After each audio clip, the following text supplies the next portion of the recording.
সংগঠনৰ যিসকল প্ৰতিনিধি ইয়াত আছে তেওঁলোক সমবেত হৈছোঁ আৰু আজি ৰাস্তাই ৰাস্তাই গৈ গুৱাহাটী সদৰৰ মানুহবিলাকক আমি বুজাম যে আপোনালোক ওলাই আহক, আপোনালোকে যদি জাগৃত নহয়, অসমীয়া জাতি যদি ওলাই নাহে তেতিয়াহ'লে জাতি নাবাচে।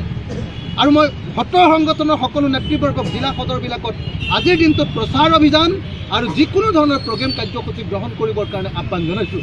আপোনালোক য'তেই যেনেকৈ আছে বহি নাথাকিব, সকলো ওলাই আহক, সকলোৱে মাত মাতক আৰু গুৱাহাটীবাসী ৰাইজক আহ্বান জনাইছোঁ। আমি চান্দমাৰীত ৰৈ আছোঁ, আপোনালোক চান্দমাৰীলৈ ওলাই আহক। আমি চান্দমাৰীৰ পৰা খোজকাঢ়ি যাম, চান্দমাৰীৰ পৰা ৰাইজক মানুহক বুজাই মানুহক কৈ আমি গৈ থাকিম, ৰাইজক ওলাই আহিবলৈ ক'ম। আৰু অসমবাসী ৰাইজক মই আৰু এটা কথা ঘোষণা দিব খুজিছোঁ, ইমানখিনি কোৱাৰ পাছতো যদি অসমবাসী ৰাইজ ওলাই নাহে, ৰাজপথলৈ যদি ওলাই নাহে, তেতিয়াহ'লে দৰকাৰ হ'লে মই নিজে অখিল গগৈৰ দায়িত্ব সহকাৰে কৈছোঁ যে মই নিজে অখিল গগৈৰ চূড়ান্ত আত্মত্যাগ কৰিবলৈ কোনো বিকল্প নাই। এই জাতিৰ মাজত জীয়াই থকাৰ আৰু কোনো অৰ্থ নাই এনেকৈ থাকিলে মানে। গতিকে চূড়ান্ত আত্মত্যাগ কৰিবৰ কাৰণে আমি ওলাই যাম, উপায় নাই। সেইকাৰণে সমগ্ৰ অসমবাসী ৰাইজক আহ্বান জনাইছোঁ, আপোনালোকে বহি নাথাকিব, চান্দমাৰীলৈ আহক, গুৱাহাটীলৈ ওলাই আহক। আপোনালোকে এই পদযাত্ৰাত আজি যোগদান কৰক, আপোনালোকে এই পদযাত্ৰাৰ অংশীদাৰ হওক। সৰ্বানন্দ সীমন্তই কালি কেনেকৈ হাঁহি হাঁহি এজনে হাত চাপৰি বজাই আৰু এজনে অট্টহাস্য মাৰি কেনেকৈ আপোনালোকে নিশ্চয় দেখিছে যে কেনেকৈ হাঁহি হাঁহি কেনেকৈ বিদেশক সমৰ্থন কৰিছে, কেনেকৈ ৰঞ্জিত দাসে বিজেপিৰ সভাপতি, ৰাজ্যিক সভাপতি ৰঞ্জিত দাসে কেনেকৈ আপোনালোকে দেখিছে যে থিয় হৈ ষ্টেণ্ডিং অভেশ্যন দি সংশোধনী বিধেয়কক সমৰ্থন দিছে আৰু ৰাইজক উৎসাহিত কৰিছে। আপোনালোকে সকলোৱে নিশ্চয় দেখিলে। ইয়াৰ পাছত যদি আমি নাজাগো, ইয়াৰ পাছত যদি মনে মনে থাকোঁ, তেতিয়াহ'লে জীয়াই থকা আৰু নথকাৰ মাজত কোনো পাৰ্থক্য নাই। অসমীয়া জাতিৰ জীয়াই থকাৰ অধিকাৰ নাথাকিব। গতিকে এই মুহূৰ্তত মই সকলোকে চান্দমাৰীলৈ আহিবৰ কাৰণে বিনম্ৰভাৱে প্ৰাৰ্থনা জনাইছোঁ। আমি ইয়াৰ পৰা আজি পদযাত্ৰা কৰি যাম, কলৈ যাম, কি কৰিম, সেই কথা আমি নিজে সিদ্ধান্ত লওঁ। আহক আমি সকলোৱে প্ৰতিবাদ কৰোঁ, সকলোৱে প্ৰতিবাদৰ এই উৎসৱত যোগদান কৰোঁ আৰু প্ৰতিবাদ গঢ়ি তুলি বাধ্য কৰোঁ যে হয় অসমীয়া জাতিক একেবাৰে গুলিয়াই মাৰি দিয়া, নহ'লে আমি আমাৰ অসমীয়া জাতিৰ ওপৰত এনেকৈ বিদেশীৰ বোজা জাপি নিদিবা। এজিপিৰ এতিয়া কেনেকুৱা হ'ব লাগে, স্থিতি কি ক'ব লাগে? এতিয়া এজিপিৰ বিষয়ে ক'বলৈ একো নাই। এই দলটো খতম। এই দলটো এতিয়া টকা আৰু ক্ষমতাৰ কাৰণে পাগল হৈছে। এজিপিৰ সভাপতি অতুল বৰা আৰু কেশৱ মহন্ত গ'ল, অসমীয়া জাতিৰ লগত তেওঁলোক নাই, তেওঁলোকৰ কথা পাতি থাকি লাভ নাই। গতিকে এই মুহূৰ্তত এজিপিৰ গেটখন জোকাৰি দিব লাগে, এজিপি দলটোক জোকাৰি দিব লাগে, এজিপিক ধৰি জোকাৰি দিব লাগে, ক'ব লাগে যে তহঁতি অসমীয়াৰ লগত থাকিবি নে তহঁতি বাংলাদেশীৰ লগত থাকিবি, তহঁতি দিল্লীৰ লগত থাকিবি নে ৰাইজৰ লগত থাকিবি, এই কথাটো তেওঁলোকক সুধিব লাগে। আৰু তাৰ পাছতো যদি ইহঁতি নাজাগে তেতিয়াহ'লে ইহঁতক বিদায় দি দিব লাগে। এজিপিকো আৰু আমাক নালাগে, এই কথাটো কৈ দিব লাগে। অসমবাসীৰ ইমান আন্দোলন ভেলুলেছ হৈ পৰিছে, একদম অৰ্থহীন কৰি পেলাইছে। অসমবাসীৰ এই আন্দোলন সম্পূৰ্ণৰূপে অৰ্থহীন কৰি পেলাইছে বিজেপি RSSে। 2019 নিৰ্বাচনৰ একমাত্ৰ টাৰ্গেট অসমক ধ্বংস কৰিব, অসমক নিশেষ কৰিব, অসমক শেষ কৰি দিব, এইটোৱে হ'ল সিহঁতৰ একমাত্ৰ টাৰ্গেট। গতিকে অসমত বিদেশী জাপি দিব, এইটোৱে একমাত্ৰ টাৰ্গেট। গোটেই বিশ্বৰ বিদেশীক আনাটোৱে তেওঁলোকৰ একমাত্ৰ শ্লোগান। এই মুহূৰ্তত আটাইতকৈ ডাঙৰ শ্লোগান 2019 প্ৰথম নিৰ্বাচনী সভাৰ প্ৰথম যিটো মেইন থিয়ৰী তেওঁলোকৰ, সেইটো হ'ল যে পৃথিৱীৰ সকলো বিদেশীক আনি অসমত আৰু ভাৰতবৰ্ষত ডুবাব। সদৌ অসম ছাত্ৰ সন্থাক লৈ পেলাই ক'ব বিচাৰিব, আমি সদৌ অসম ছাত্ৰ সন্থাক ঐক্যবদ্ধ সংগ্ৰামৰ বাবে আহ্বান জনাইছোঁ। নিশ্চয়কৈ ইতিমধ্যে বহু লোকে সমাৱেশ হৈছে। যিহেতু মোদী প্ৰথমখন মিটিঙত নাগৰিকত্ব সংশোধনী বিধেয়ক লৈ যেনেধৰণৰ মন্তব্য প্ৰকাশ কৰিছে, ইতিমধ্যে নৰেন্দ্ৰ মোদীয়ে যোৱাকালি অসমত আহি ঘোষণা কৰিলে যে পৃথিৱীৰ সকলো হিন্দুক অসমত সংস্থাপন দিয়া হ'ব। নৰেন্দ্ৰ মোদীক ইমান অধিকাৰ কোনে দিলে? নৰেন্দ্ৰ মোদীক ইমান অধিকাৰ কোনে দিলে যে অসমত গোটেই পৃথিৱী হিন্দু আদি সোমাব? গতিকে ইয়াৰ প্ৰতিবাদ যোৱাকালি ৰাতিৰ পৰা আৰম্ভ হৈছে। গুৱাহাটীত থকা আমি নেতৃবৃন্দ ইতিমধ্যে মানে আমাৰ তেজ দিম তেল নিদিম শ্বহীদ মানে স্মৃতিস্থলত আমি একত্ৰিত হৈ অসমৰ সৰ্বতো প্ৰকাৰৰ জনসাধাৰণ আহ্বান জনাইছোঁ যে আপোনালোক ওলাই আহক। অন্ততঃ জাতিটো ধ্বংসৰ সময়ত, জাতিৰ মৃত্যুৰ সময়ত আপোনালোকে আহক, ৰাজপথত আন্দোলন কৰিব লাগিব। এতিয়া কথাটো হ'ল আমি কি কৰিম? আমি ডেকা ল'ৰাবিলাকে এতিয়া হতাশাত ভুগিছোঁ, নতুন প্ৰজন্ম এতিয়া আৱেগিক হৈছোঁ। কিয়নো মানে আমি ধাৰাবাহিকভাৱে, গণতান্ত্ৰিকভাৱে, শান্তিপূৰ্ণভাৱে, অহিংসভাৱে আন্দোলন কৰি আছোঁ। এই আন্দোলনত চৰকাৰে গুৰুত্ব দিয়া নাই, RSS, বিজেপি, নৰেন্দ্ৰ মোদী, সৰ্বানন্দে গুৰুত্ব দিয়া নাই। এতিয়া আমি কি কৰিম? আমি কি কৰিম? আমি হতাশাত ভুগিছোঁ। আমি এতিয়া ৰেল জ্বলাম নেকি? আমি ঘৰ জ্বলাম নেকি? আমি সৰ্বানন্দৰ বাসগৃহ জ্বলাম নেকি? আমি গাড়ী জ্বলাম নেকি? এই প্ৰক্ৰিয়ালৈ আমাক নিব নেকি? আমি আত্মহত্যা কৰিবলৈ এতিয়া সাজু হৈছোঁ। শ্বহীদ বৰণ কৰি হ'লেও নিজক ধ্বংস কৰি হ'লেও নিজক বিলীন কৰি হ'লেও এই সংগ্ৰাম গঢ়ি তুলিম। আপোনালোকে দেখিব অহা কালিৰ পৰা কিমান প্ৰবলভাৱে কিমান ভয়াৱহভাৱে এই আন্দোলন হৈছে। প্ৰয়োজন হ'লে ৰেল জ্বলোৱা হ'ব, প্ৰয়োজন হ'লে গাড়ী জ্বলোৱা হ'ব, প্ৰয়োজন হ'লে সৰ্বানন্দ ঘৰ জ্বলাই দিয়া হ'ব, হিমন্তৰ ঘৰ জ্বলাই দিয়া হ'ব। যিকোনো বল প্ৰয়োগ কৰি হ'লেও এই নাগৰিকত্ব সংশোধনী বিধেয়ক প্ৰতিৰোধ সংগ্ৰাম গঢ়ি তোলা হ'ব। অগপক লৈ পেলাই কি ক'ব? মই ভাবোঁ যে কোনো অসমীয়া ইমান নিৰ্লজ্জ হ'ব নোৱাৰে, কোনো অসমীয়া জাতীয় নেতা ইমান নিৰ্লজ্জ হ'ব নোৱাৰে।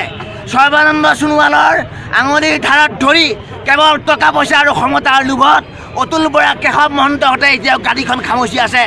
জাতিটো ধ্বংস হৈ গ'ল। মোদীয়ে জাতি শেষ কৰি দিলে, সৰ্বানন্দ জাতি শেষ কৰি দিলে। ইমানৰ পিছতো কিহৰ মুহূৰ্ত অতুল বৰা, কেশৱ মহন্ত, প্ৰফুল্ল মহন্ত, ফণীভূষণ চৌধুৰীহঁতে বিজেপিৰ লগত এতিয়া মিত্ৰতা কৰি আছে। কেতিয়া তেওঁলোকে সংগ ত্যাগ কৰিব?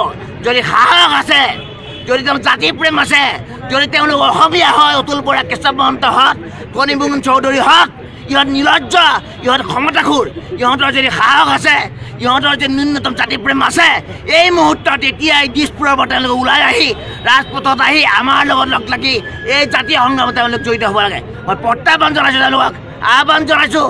সময় আৰু বেছি নাই, সময় আৰু বেছি নাই।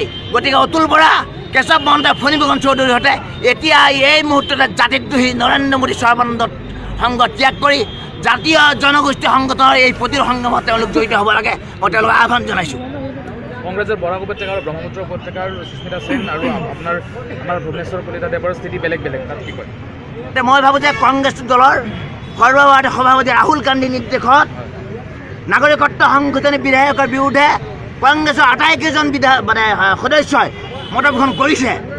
আমি দিল্লীত থাকোঁতেও কংগ্ৰেছৰ শীৰ্ষ পৰ্যায়ৰ নেতাই আমি লগ কৰি কৈছিলে যে লোকসভাত আৰু ৰাজ্যসভাত আৰু JPCত কংগ্ৰেছৰ স্থিতি একেটা থাকিব।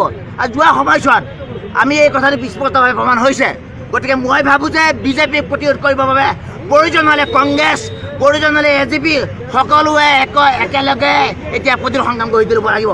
দুৰ্ভাগ্যজনক কথা, কংগ্ৰেছৰ নেতৃত্বত এই প্ৰতিৰোধ সংগ্ৰাম গঢ়ি তুলিব পৰা হোৱা নাই।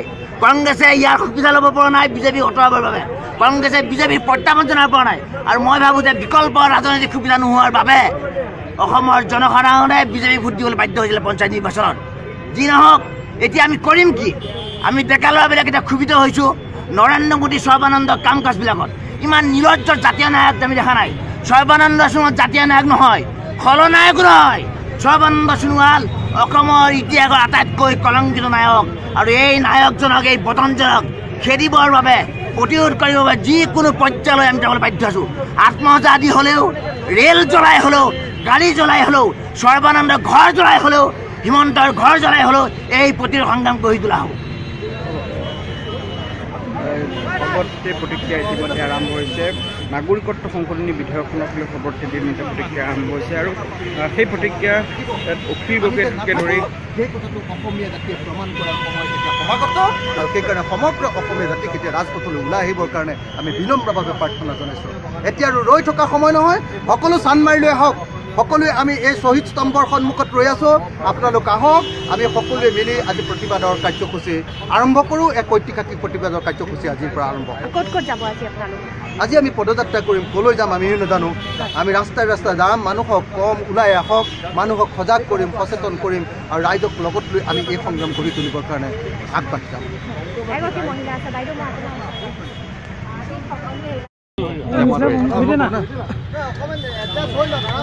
অলপমান সেইফালে গুচি গ'লে হয় নহ'লে চৈত বেদিত বহাই দেখি না কেনেকে উলিওৱা চাৰিটা ধৰিছো একেলগে দেখা পোৱা নাই হৈছে নে আপোনালোকে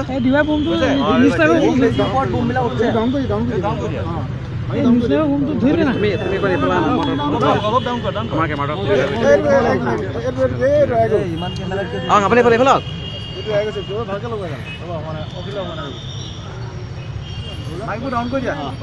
হৈছে সুবিধা কৰি লওক এনে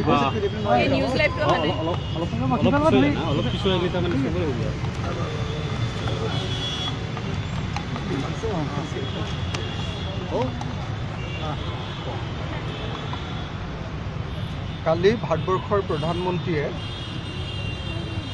আমাৰ ৰাজ্যৰ মাটিলৈ আহি আমাৰ ৰাজ্যখনৰ জনগণকে নিষেধ কৰাৰ কথা ঘোষণা কৰিছে। 4 জানুৱাৰী তাৰিখটো সেইকাৰণে অসমীয়া জাতিৰ কাৰণে এটা কলা দিন। বিজেপি দলটোৱে 2019 চনৰ নিৰ্বাচনী ৰণসিঙা বজাইছে কালিৰ পৰা, আৰু তেওঁলোকৰ নিৰ্বাচনী ৰণসিঙাৰ লক্ষ্য হ'ল অসম। অসমীয়া জাতিক নিষেধ কৰি পৃথিৱীৰ সকলো হিন্দুক, পৃথিৱীৰ সকলো বাংলাদেশীক আনি অসমত সংস্থাপিত কৰিব আৰু তাৰ কাৰণে নাগৰিকত্ব সংশোধনী বিধেয়ক গৃহীত কৰিব। এই ঘোষণা কালি প্ৰধানমন্ত্ৰীয়ে নিজ মুখেৰে কৰি থৈ যোৱা আমি দেখিবলৈ পালোঁ। আমাৰ মাটিত আহি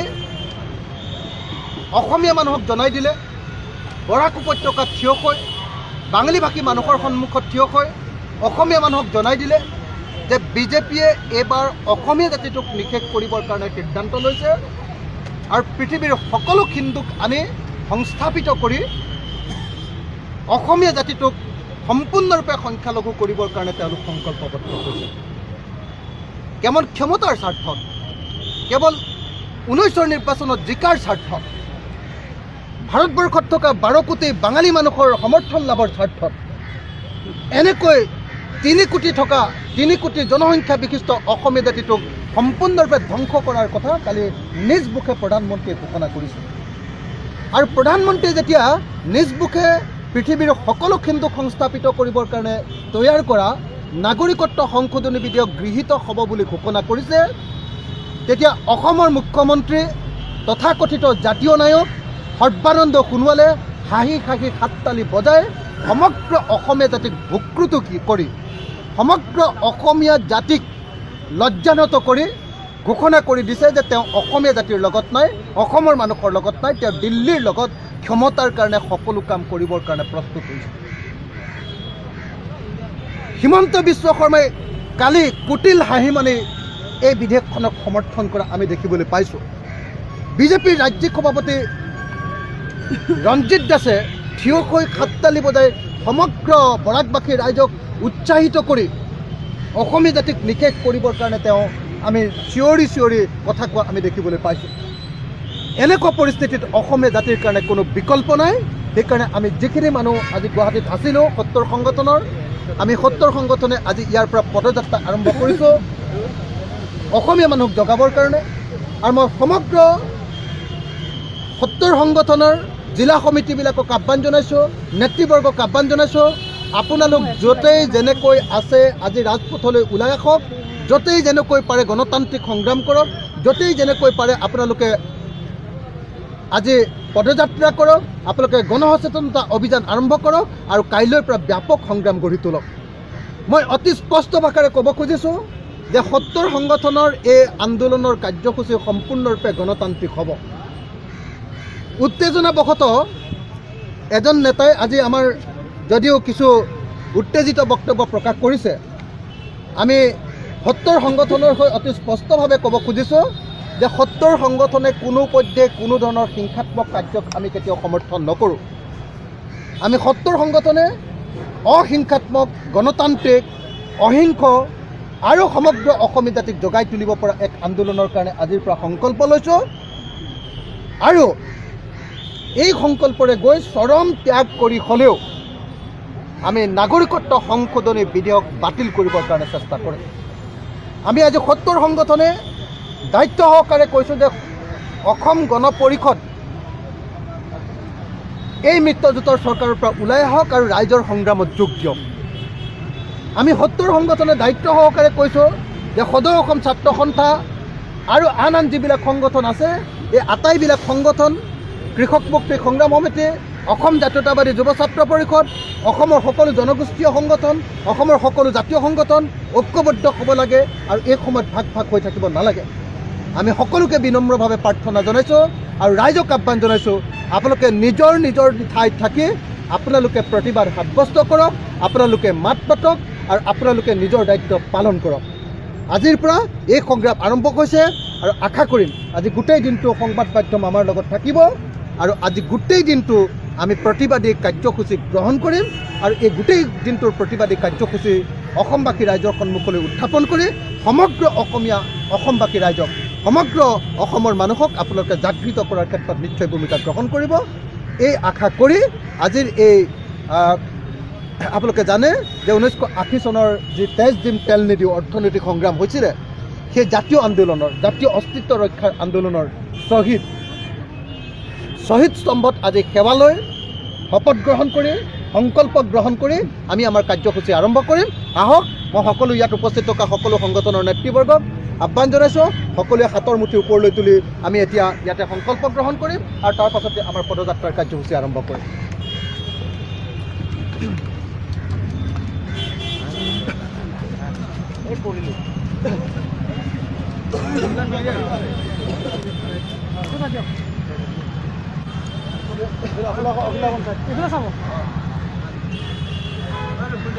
ইনকলাব জিন্দাবাদ ইনকলাব জিন্দাবাদ ইনকলাব জিন্দাবাদ ইনকলাব জিন্দাবাদ ইনকলাব জিন্দাবাদ ইনকলাব জিন্দাবাদ জয় অসম জয় অসম জয় অসম জয় অসম জয় অসম জয় অসম জয় অসম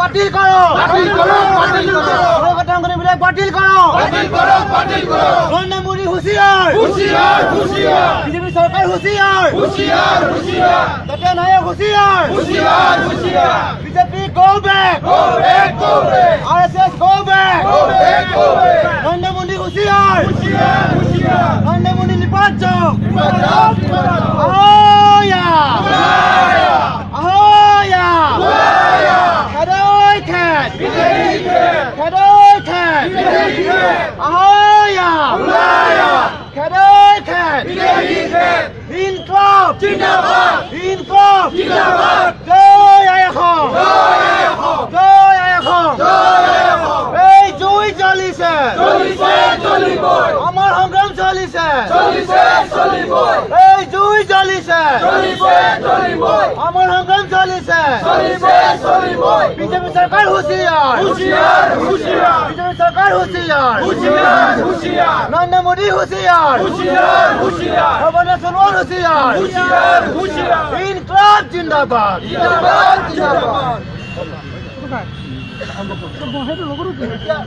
এতিয়া আমি সকলোৱে পদযাত্ৰা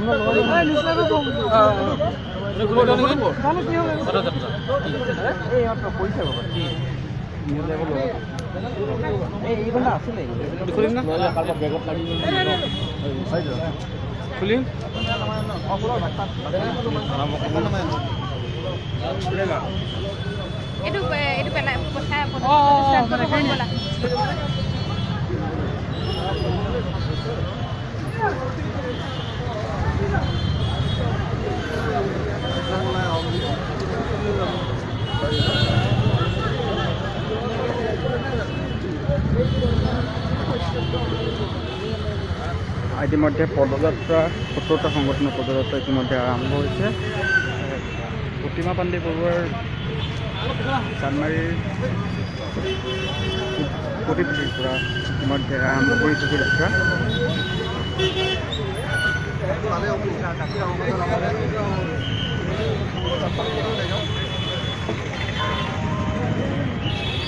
দাদা অ দাদা কোনফালে যাব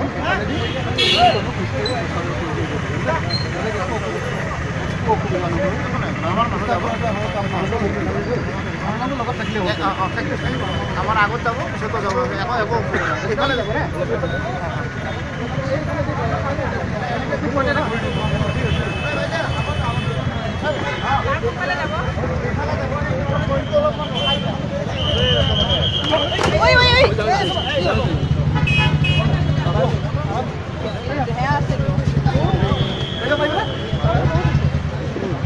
হেল্ল' হেল্ল' হেল্ল' হেল্ল' ঠিকে আছেনে?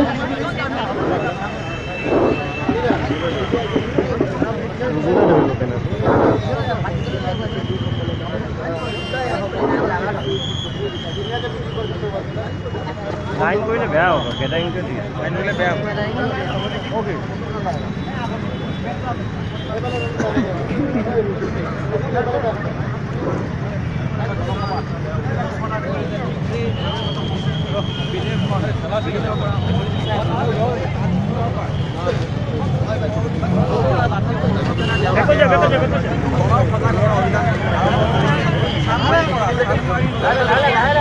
লাহে লাহে